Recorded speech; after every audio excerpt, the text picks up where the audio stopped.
Hey everybody, and thanks for watching another Top and Go update. Jumping right into the voting we had for this week, we had Arcanus the Omnipotent, a Zombie Lady of Scrolls, and Memnarch. The vote was a landslide win for Arcanus the Omnipotent. Finally, we get a video for a mono blue deck. In some Magic related news, the popular online Magic software Cockatrice went down this last week. It went down due to a legal dispute between Wizards of the Coast and Cockatrice.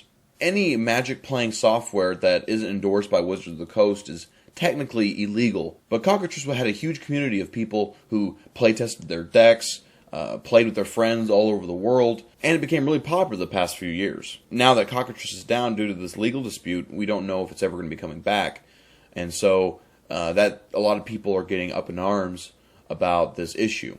One of the coolest things about Cockatrice was the fact that you could play 4-player games. And so a lot of people use Cockatrice to play Commander with their friends. How many of you guys played Commander on Cockatrice? Let us know in the comment section below.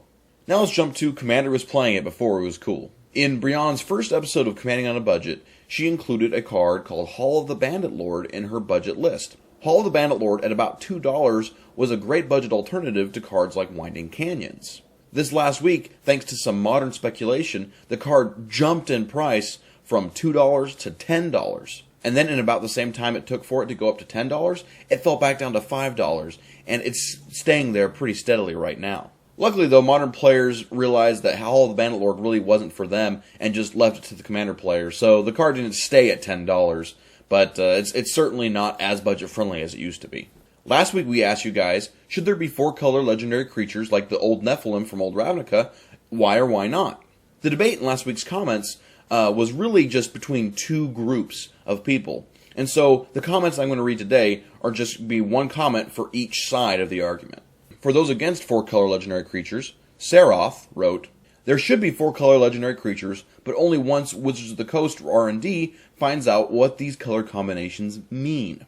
Currently, many Magic players can tell why a card is 2 colors or shard tricolors, but not exactly the wedge colors, and even more so the 4 colors.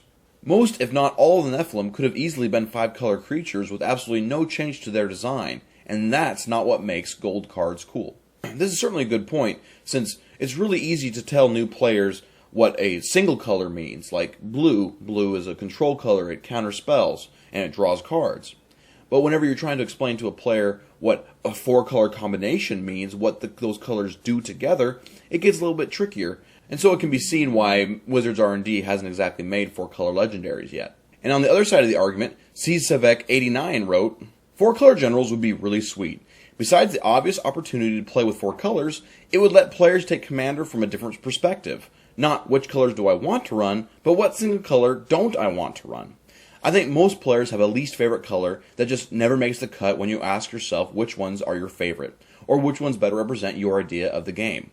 It's just one more chance to build a truly personalized deck."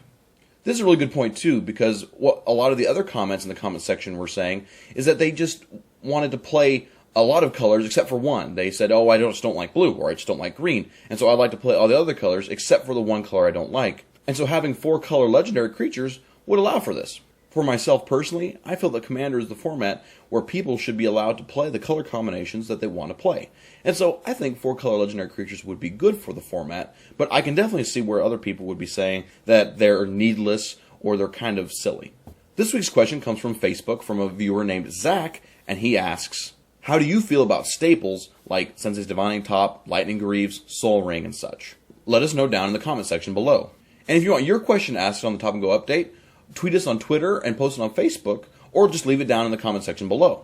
One more thing before I let you guys go.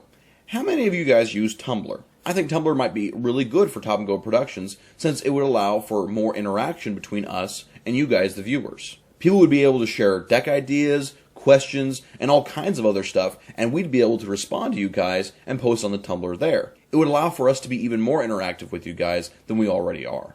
So if you're a Tumblr fan and you think that a Top and Go Tumblr would be great, let us know that too in the comment section below. I'm Karsh from Top and Go Productions, and as always, thanks for watching.